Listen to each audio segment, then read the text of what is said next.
Bismillah, alhamdulillah, salatu wassalam ala rasulillah, assalamu alaikum wa rahmatullahi wa barakatuh. Really quickly, I just wanted to mention a story about when I had the opportunity to go give da'wah to a local high school in the county I grew up in. It was a comparative religion class.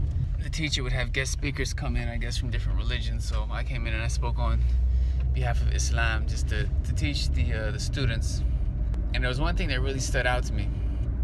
There was this one kid in class, and he was a Christian, and he seemed like he was a practicing Christian. He believed in it, and he had this innocence about him, you know. He seemed like a very nice guy, seemed very innocent. And the way I explained Islam to this class was, I talked about how Allah created Adam and his wife, and how Shaitan caused them to eat from the tree and be kicked out of Jannah. So then mankind was sent to earth to be tested for a period of time. How the main objective, the most important thing, was to worship Allah alone. And I talked about how in the beginning human beings only worshipped Allah. But then came a time when Shaitan came to the people and convinced them to build idols, build statues of the righteous and pious men who passed away, so that the people would be reminded when they saw the statues. So people, they built these statues, but then, you know, the following generations, they didn't know who these righteous men were, and then Shaitan came back and said, oh, these statues are what your forefathers used to worship. So Shaitan fooled them into worshiping other than Allah.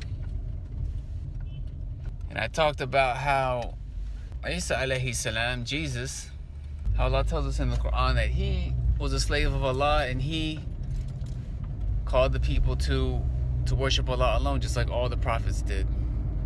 Because every time Shaitan led the people astray, Allah would send messengers to guide them back to Tawheed, to monotheism, to worshiping Allah alone.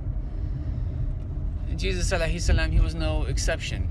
He came, he told the people to go back to the true religion, to worship Allah alone.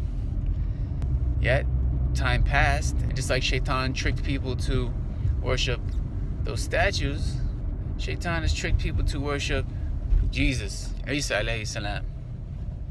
And I remember there was this kid in that class, and when he heard this, I guess maybe someone would expect a Christian when they first hear this to maybe be upset, get mad, and sort of like oppose what's being said. But this guy it almost seemed like he was ready to cry. It seemed like he had never heard this before, and he was having a really hard time making sense of it, because it was almost like he knew what I was saying was true and it made sense. But, you know, he had been taught, I guess, his whole life that, you know, Jesus was the Son of God and the Trinity and these things. And he was just sort of like, so you mean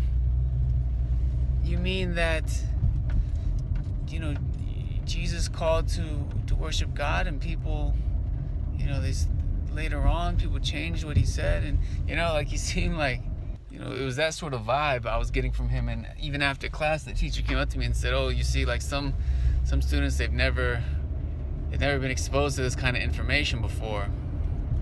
I don't know whatever happened to him. I don't know if he embraced Islam, if he didn't, or if he just never thought about what I said again, or I have no idea. But that just stuck with me, because it just really made me realize that there are people, they might have good intentions, they might believe in God, they might be good people, but they have no idea what Islam teaches. Like this guy, he was just completely naive. He had no clue. And just the whole idea, the whole concept that what he was taught might not be true, or might have been changed or manipulated over the years. I mean, you could see it. Like like I said, even the teacher mentioned it after class. So it's just something I wanted to share with people, that there are a lot of people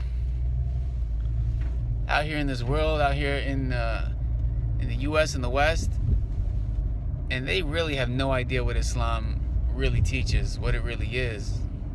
And inshallah, if they're sincere, they will embrace the message of Islam, and if not, then inshallah I think many people will at least respect it and see some of the truth in it. Allahu alam. Jazakumullahu khairan for listening. Assalamu alaikum wa rahmatullahi wa barakatuh.